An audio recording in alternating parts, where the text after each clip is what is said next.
Tennessee is known for its music, its whiskey, its food, and good old Southern hospitality. But that's just the beginning. From back roads to main streets, we're digging into the people, places, and moments that shape the state. This is Tennessee Unpacked. Welcome back to Tennessee Unpacked. I'm Ron French, your host. Today, co-host McKenna McGowan. What's up? Welcome in. I'm happy to be back. We're excited. Today, we're unpacking something that's near and dear to my heart, country music. A little bit of that. We're also going to unpack some community, how those tie overs, cross over. McKenna, when you think about country music, what comes to mind for you? Home. I just think of home. Yeah. We're talking Country off air community. a little bit. The 90s country is what does it for me. Oh, no, 90s, like arguably peak country music right there. And I feel like we're starting to kind of see that sound come back, and I'm here for it. That sound. That's yeah, where that those sound. subtitles are going to break in early.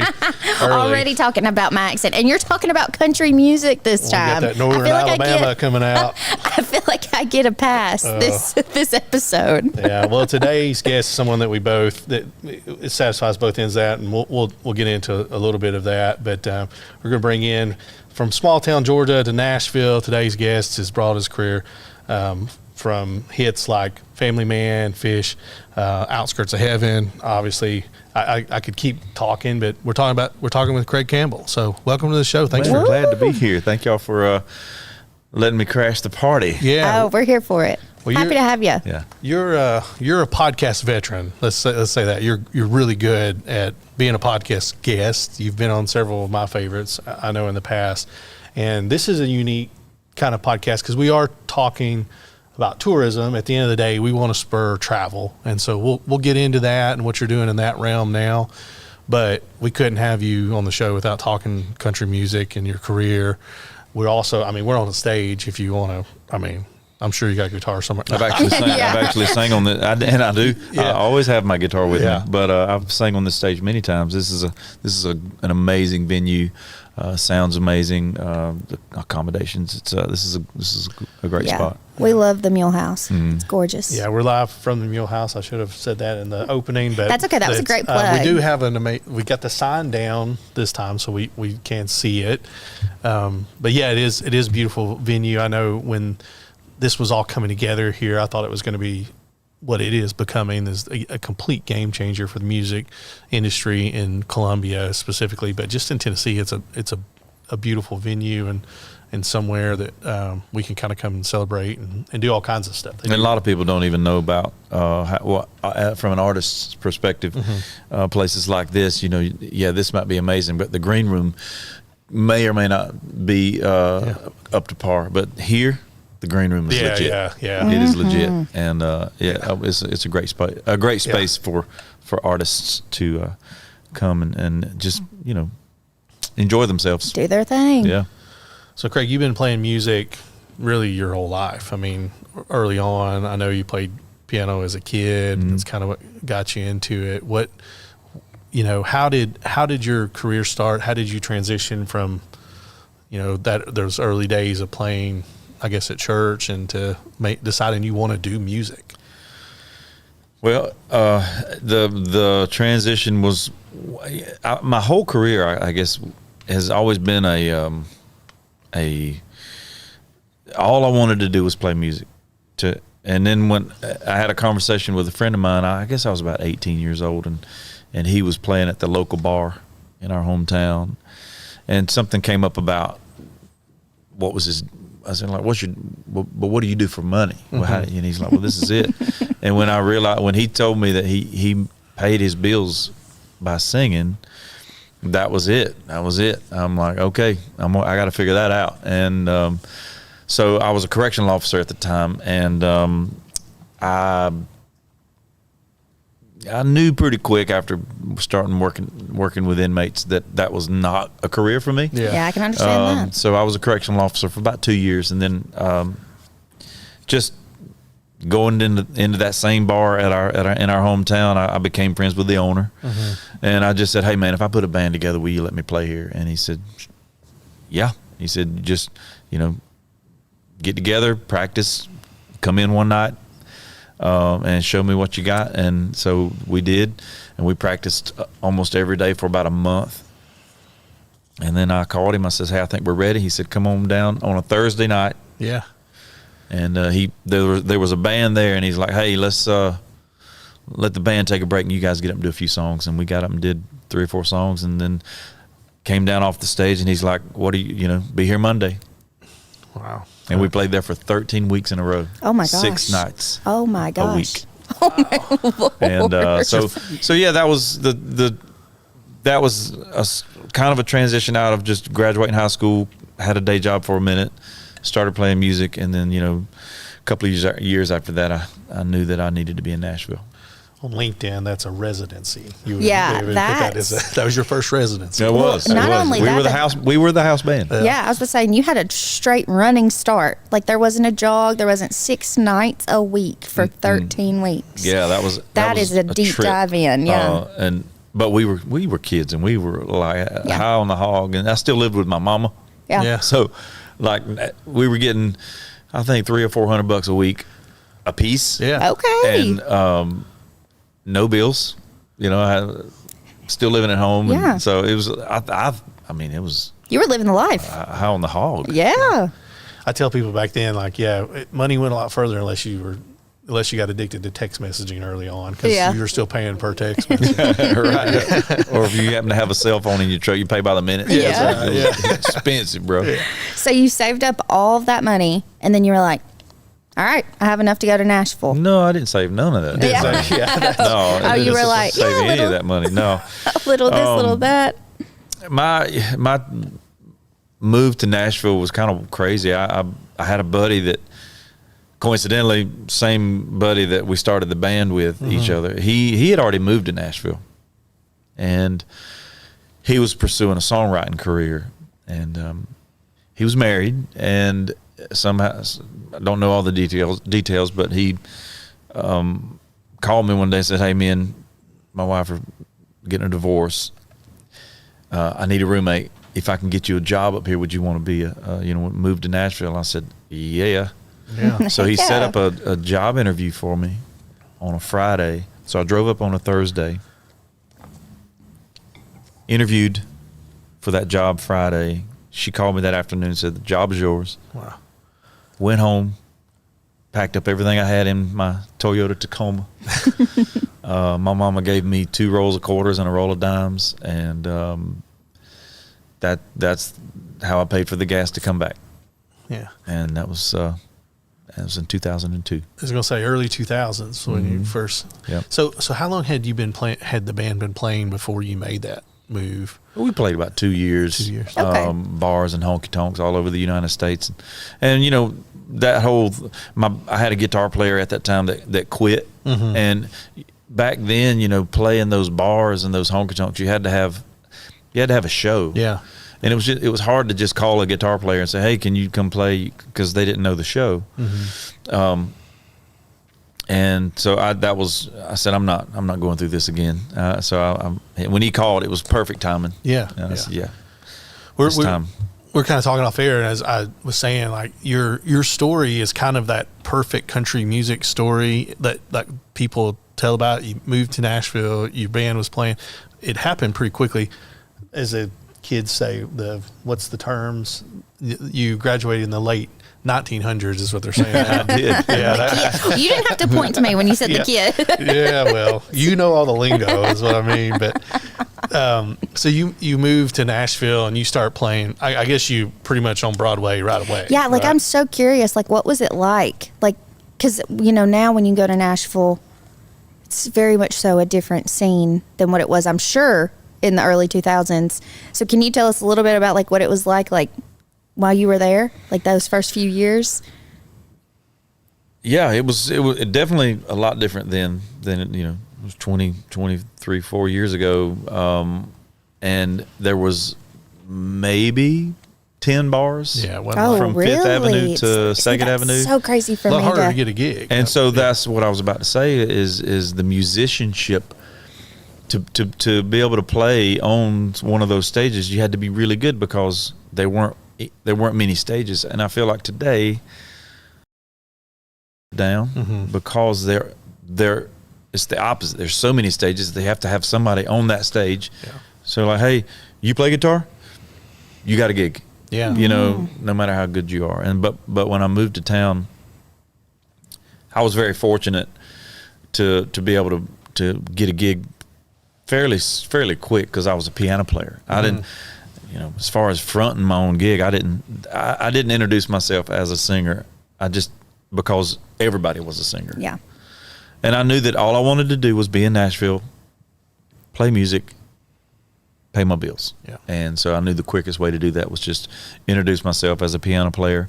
And there were, truthfully, there was maybe 3 other piano players on Lower Broadway. Yeah. So if you wanted a piano player in your band, you know, yeah, there was only a couple of guys you could call. It's more stage time.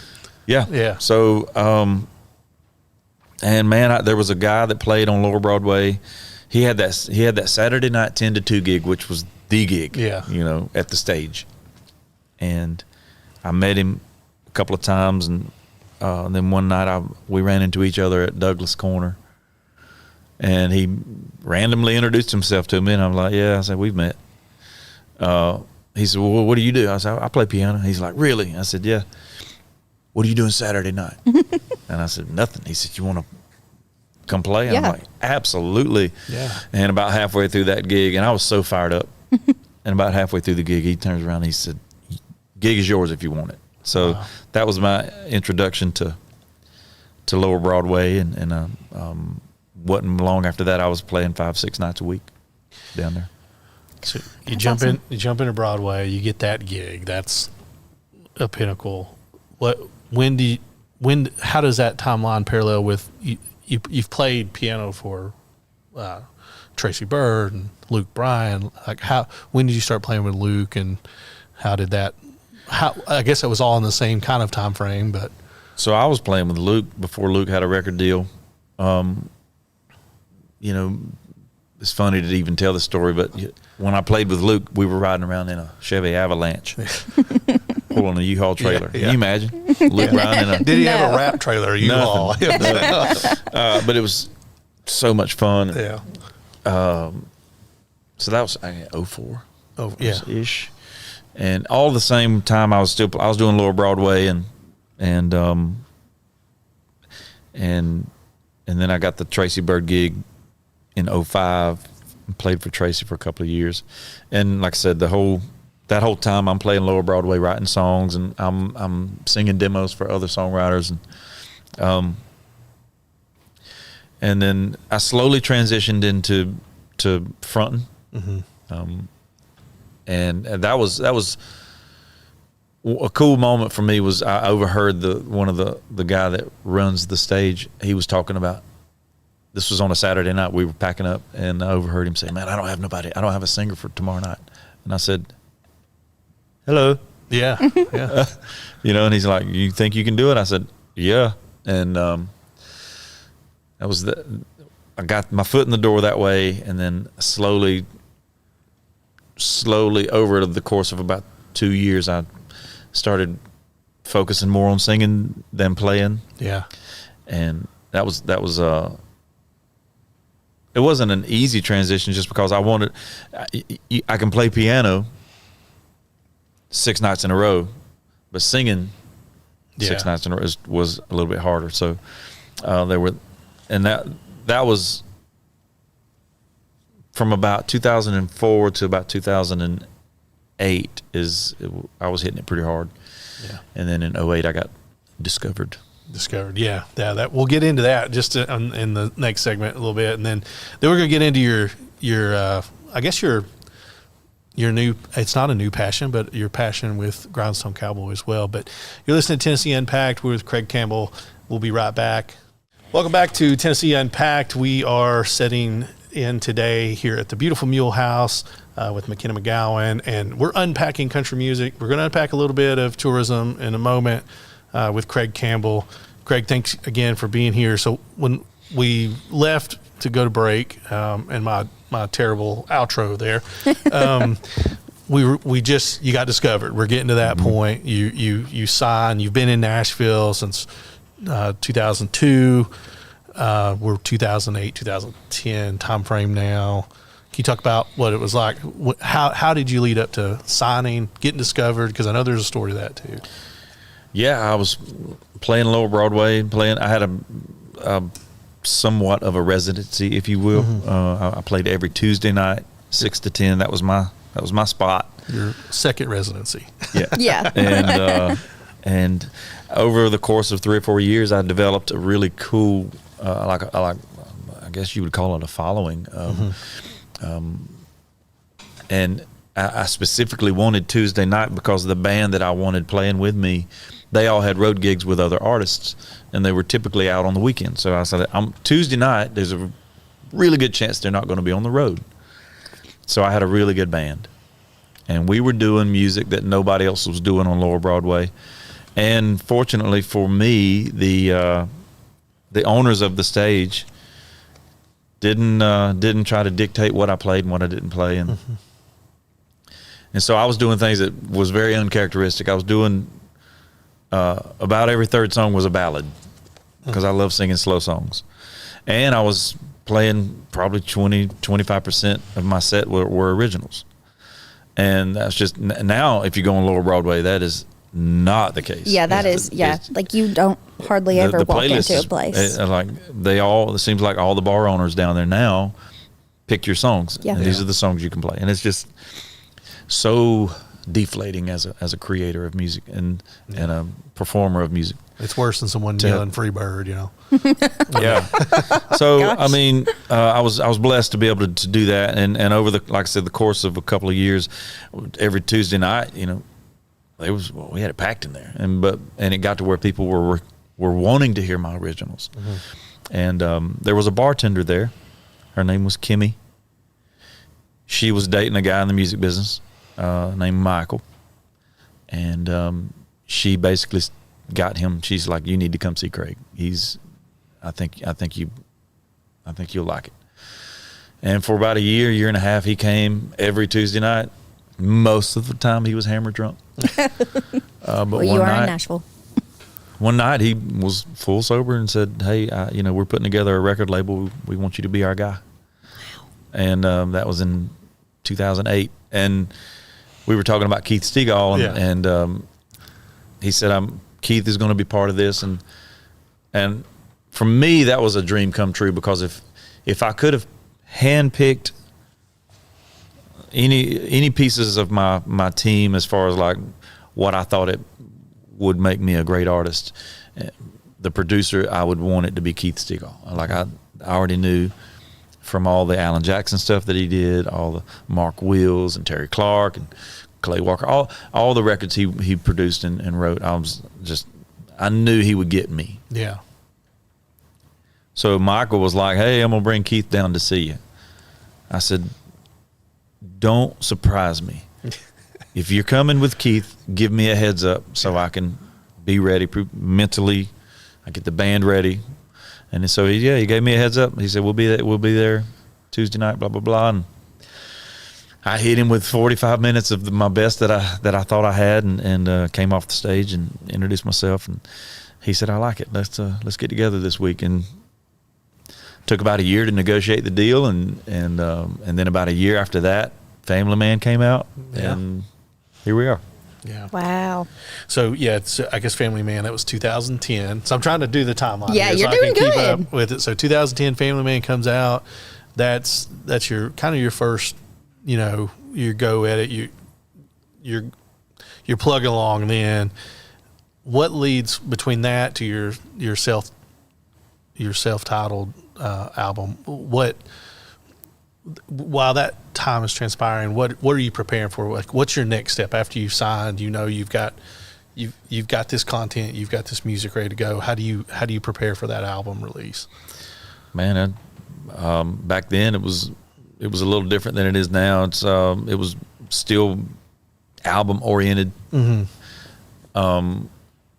Put out a single to a country radio, run it up the chart as high as you can, and when you're getting close to where it's going to peak, it coincides with a release date, and so you try to like those first week album sales were so important back then.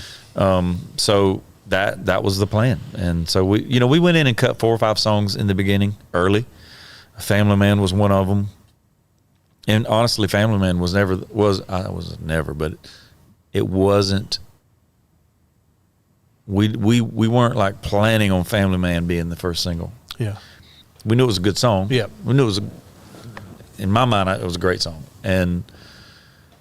But it wasn't until we got our first mixes back from the recording and Keith came in. I remember one day he just comes in, busts through the door. He's like, I think we got it, guys. Yeah. And he said, I think Family Man should be the first single. There's no better song to introduce you to the country music world than that song. And so we cut that song and we put out a little, it's called the 5 Spot. So there were 5 songs on this EP. And then we went in and finished the record, and the full length album came out like April of 2011. Yeah. So that was, and for me, that was all a whirlwind. Yeah. Putting that, and I can imagine because you had Fish on that album. Mm-hmm. You charted on the Billboard with When I Get It, and then I guess we're 2 years away from your second album in 2013. When you put the first album out, are you guys right back in the can, or do you already have music ready for that second album ready to go? No, it was ever evolving. I knew I'd never stop writing songs, and it just the process. It just different pieces that come at different times. So we knew When I Get It, You'll Get It would be the last single off of that record. So then we started thinking about next single. So we had a song called My Baby's Daddy that we were like crazy excited about. Yeah. That Cole Swindell wrote, Brandon Kinney. And we put together a session around My Baby's Daddy. Being the idea that it was going to be the first single off the second record. And I had a song that I loved. I mean, and I love Baby's Daddy. I loved it. It was great. And I was like, let's go. I mean, if we're going to pick one, that's a great song to go with. Don't get me wrong. But I had another song that I loved like crazy. I was crazy in love with. And he didn't love it as much as I did, I don't think. Because we were in this session all day. And every time I'm like, let's go with this one. And he kept pushing it off. And then finally, at the end of the day, he says, we got about 30 minutes. Is there a song you want to cut? And I was like, yes. Yeah. I'm all day. So it was Out of My Head. Yeah. And we got about 5-10 minutes into this song, tracking it. And I remember him just turning around and looking at me, and he's like, I think this is the one. I'm like, saying it all You're day. like, I've been trying to tell you. So it actually kicked My Baby's Daddy off of the pedestal, and so Out of My Head was the first single off of the second record, and and then not long after, when that took a whole 15-16 months at radio. Yeah. That's amazing. So that's why it took so long to get the record out, because we were still working that song, and then I remember we knew we were losing steam with Out of My Head, and here another genius move by Stegall runs in. It's like, hey guys, I think we need to give them what they want. And what do they want? And he's like, they want an up-tempo love song. Yeah. And we had one. We had a song called Keep Them Kisses Coming. Yep. And so that was the second release, and that was that song has got a whole story in itself. But the sad part about that song is all the data pointed to being a number one song, and then we were about 13, 14 on the chart, and the label closed. Yeah. I was going to say, because next comes the transition. The label closes. You sign a new deal. Then you put out an album. Now we're getting to 20. Now, I guess the next album comes out, was it 14, 15? So the second record came out in 2013. Okay. And then Bigger Picture closed in 2014. Yeah. And then I signed with Broken Bow in 2015. Yeah. And then you put something out. You put out a record with them, and then 16, 17, we get to Outskirts of Heaven. Yeah. And then what has that song meant to you? Oh gosh, Outskirts of Heaven. You know, it's so frustrating whenever you think about how the music business works. Mm-hmm. It's very business oriented, and it's you like to think that it's all about the song, and part of me still feels that way, but I remember when I wrote Outskirts of Heaven, I sat down and with my co-writer Dave Turnbull, I said, "Hey, I just got this idea. I can't get it off my. We got to write it." I said, "Let's not even think about radio. Let's not even think about commercial. Nothing." And so we wrote this song, and when we were done, we both kind of just like looked at each other and we were like, "This is good." Yeah. It still wasn't no intentions of radio. Like it's just something I wanted to write for myself. Yeah. But then I started playing it out live, and just people reacting to it in a certain way that I had never seen before. So then I went to my record label executive head, the top dog, and I said, "Man, there's something going on with this song. I don't know what it is, but I think we need to run with it." And his response to me was, "Okay, let's just hope it downloads." Yeah. And I'm like, that's where his brain was. Yeah, yeah. Mine is, I'm playing this song that is reacting, and people are latching onto this song on an emotional level. Yeah. But he's thinking dollars and money. And hey, at the end of the day, you to run a record label, you have to look there is at that those component. But it did all that. Yeah. Oh, yeah. Mm-hmm. I was going to say, it did pretty well. It did all that.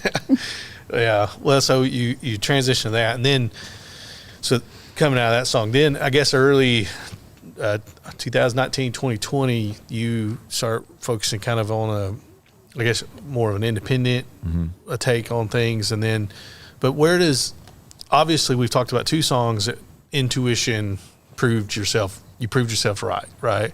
Where does that transition to being an entrepreneur?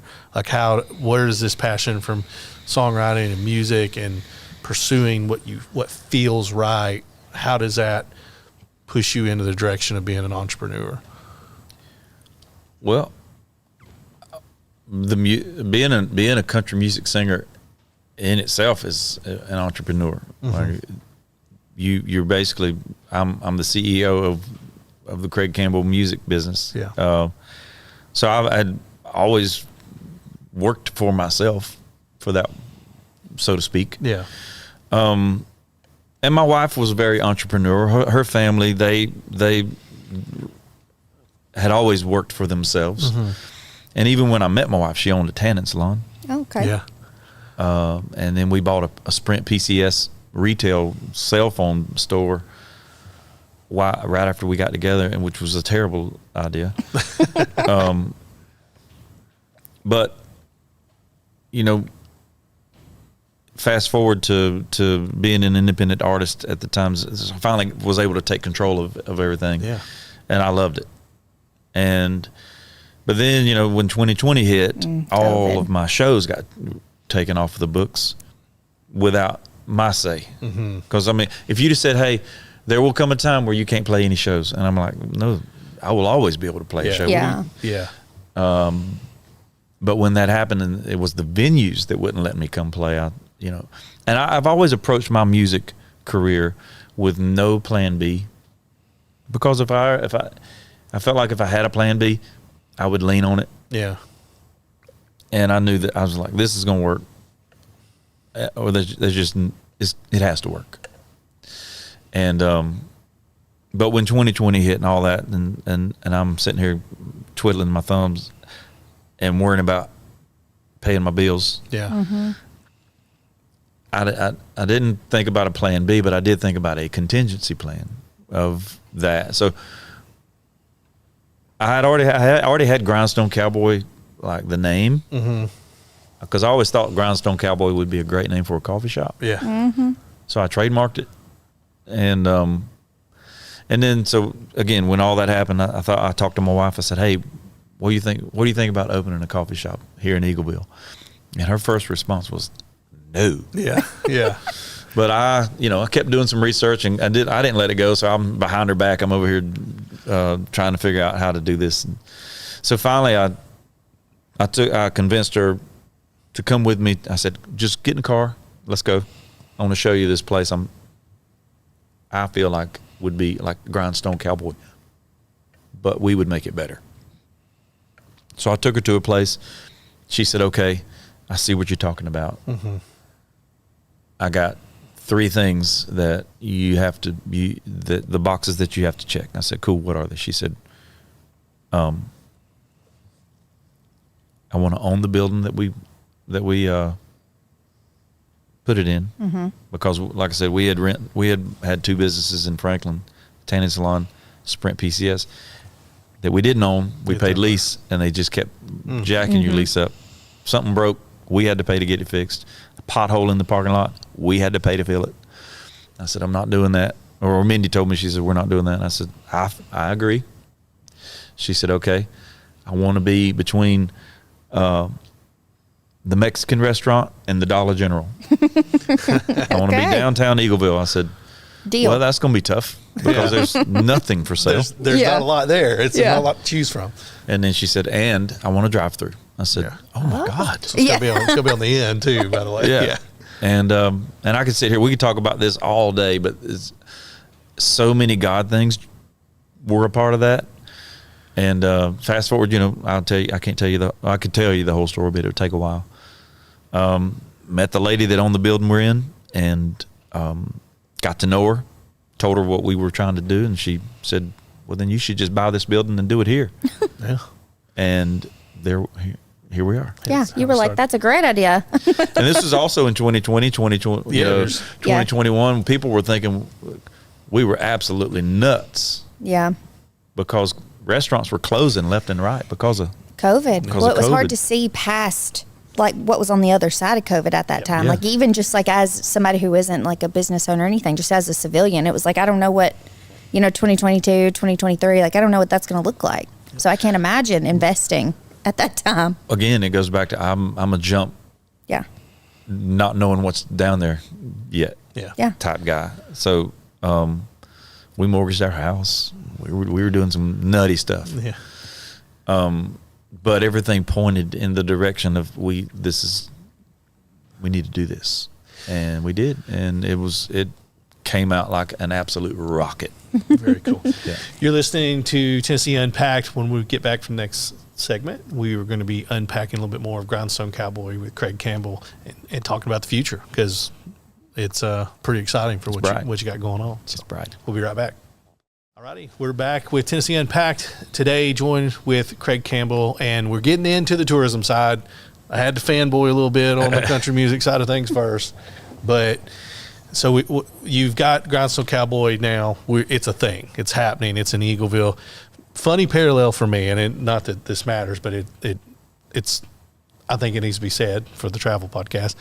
I took a job in tourism in September of 2020, which, if you remember, if you think about waves, it wasn't the beach waves, it was the second wave.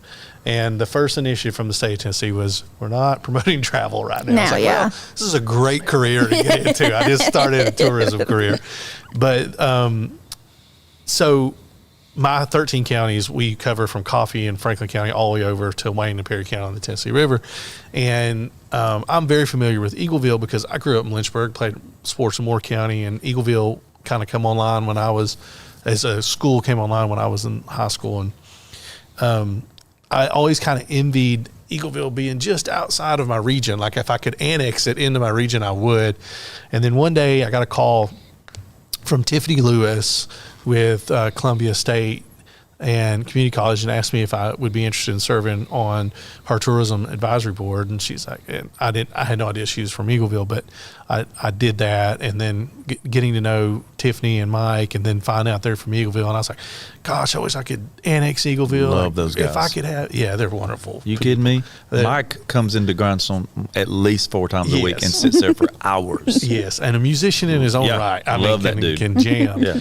And so we were talking one day, and I was just like, man, I would do anything if Grindstone Cowboy was in my region. Like, that's the kind of, like, that's the venue, the vibe that I want. I always looked at it as a venue. I know it started as a coffee shop, but like the music that's being played there is significant. And then one day she told me, she goes, I think they're going to do one in Shelbyville. And I was like, don't tell me that. You are welcome. Don't tell me that. So you opened up, you've got the corner lot, you got the drive-through, the wife's happy. How was that first year of opening Grindstone Cowboy? Insane, dude. I mean, I'm in it. It came out, and I had a number picked as far as financials were concerned, and I said, if we can do this, we'll be fine. As long that'll keep us from having to put money in it to keep it running. And the first year, 3 times that. Yeah. Oh, wow. It was wild. Yeah. So you were like, okay, we're doing what we're meant to be doing. So, and again, very fortunate to have had a career in country music where I was able to parlay some of that name into Grindstone and invite people down to put on some really great shows. And I'll throw some credit to Sorelli's up the street. They opened about the same time we did. It's an Italian restaurant, and they're amazing. And I think we complement each other very well as far as bringing people to Eagleville. But right out of the gate, man, 2022 we opened the doors, and that fall, a guy came in and said, "Hey, have you ever thought about opening one in Shelbyville?" And I was like, "No, negative." And You don't remember, but that was me. Yeah.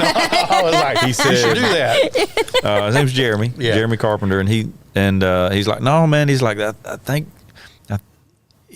think you need to meet these people." And so he took us.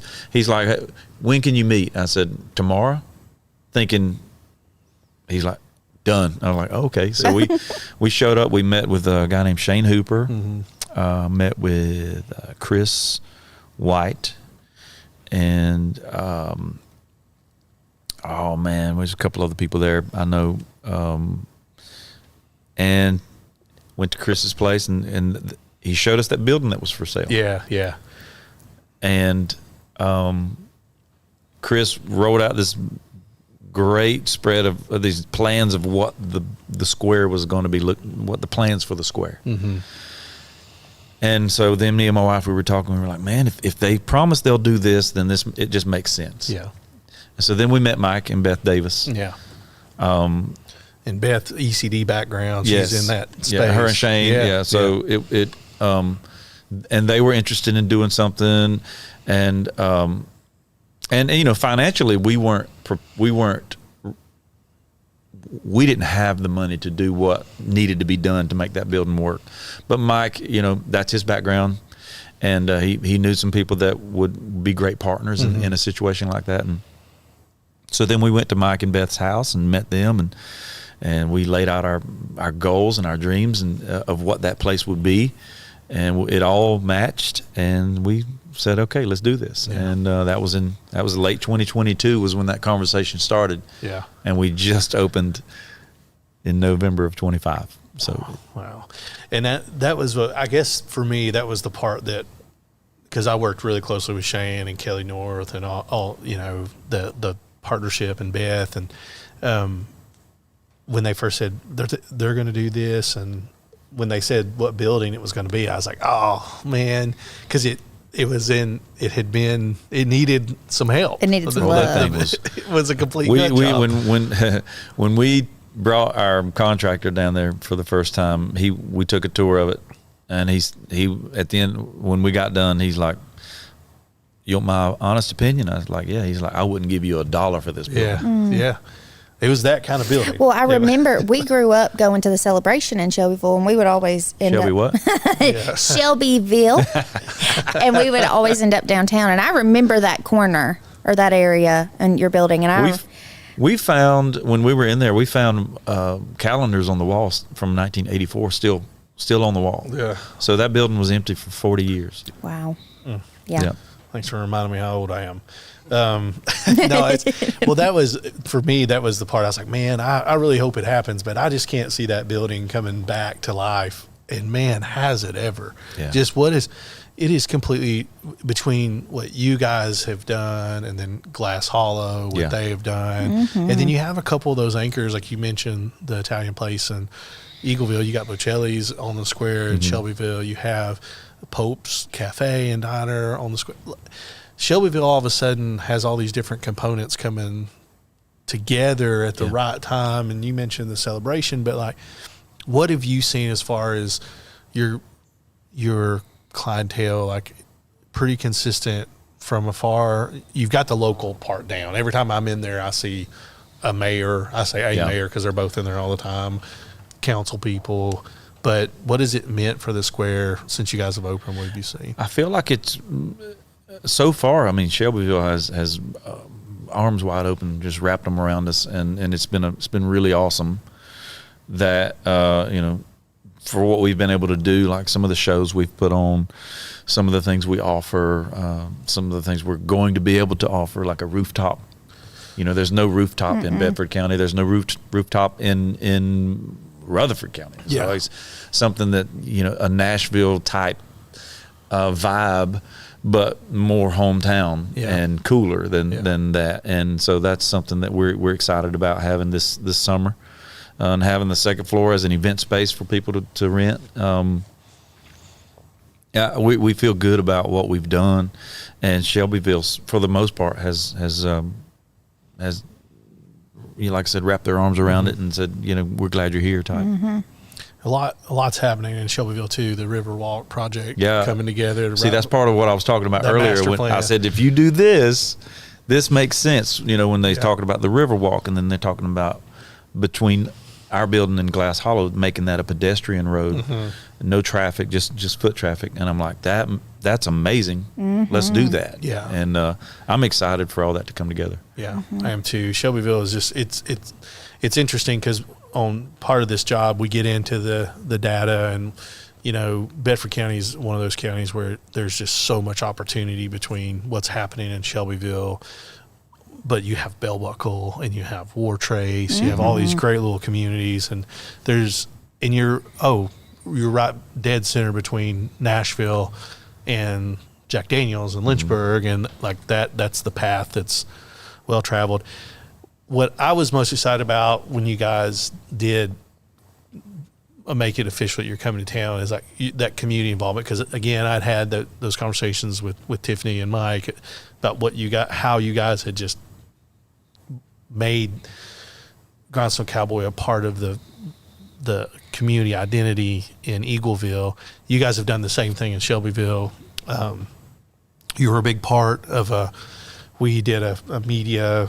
We've done a couple media FAMs. We've involved you in one with the Tennessee Whiskey Trail. We involved you guys with a Garden and Gun article. You guys were completely hospitable in that. And then also the Tennessee Whiskey Trail, we've got Cork to Fork, where your chef made a whiskey-infused item for a menu. Like that involvement, and I say, obviously, hope we want it to be good for your business, but it's more than that. It's expansive. It includes the entire community, and that's what that visitation is about. So using those tools and leveraging those types of things to bring people to town and spend money and visit Shelbyville. What's the future look like in the short term? What's things? I know there's a third location, not as close to Eagleville. But wouldn't affect the Middle Tennessee tourism. But yeah, our third location. Foundation just got poured. It's going to be on 30A down in Florida. Yeah. Stop. And we're pretty pumped about it. Yeah. When is it looking like it's going to be done? or do you have a So time I mean, frame for it yet? our partners down there are talking about the end of the year, which I think is a terrible idea. I'm going to, you know, we've built 2, so I know that like he says, hey, we're going to open this date. I already know it ain't going to happen. Yeah. Because it never does. Yeah. So you're saying next year when I plan my beach trip So, in yeah, like June, July. We're going to try to have at least, you know, if it's first quarter 2027, then we'll definitely want to be open a couple of weeks before spring break. Yeah. Just to get our gears greased. We're inviting everybody in to Grindstone Cowboy in Shelbyville. What's their first order need to be? It's according to what time of the day they come. Let's do dinner this time. I would say lunch would be, man, our smash burger's pretty good. Yeah. That burger's really good. Our French fries are legit. The Boss Hog is awesome. That sounds amazing. Our salads are great. Our salads are huge. We have great soup. What does my coffee order need to be? Like if I'm walking in What and do you like? I'm not picky. Anything from I'm saying you like chocolate. You like. I love it all. I have not made a coffee I didn't like. So, what would be like the staple? So we get probably the most popular. It'd be a toss up between the Billy the Kid or the Clint Eastwood. Okay. And so our signature lattes are named after famous cowboys. I love that. I love that. Craig Campbell, thank you so much for joining us.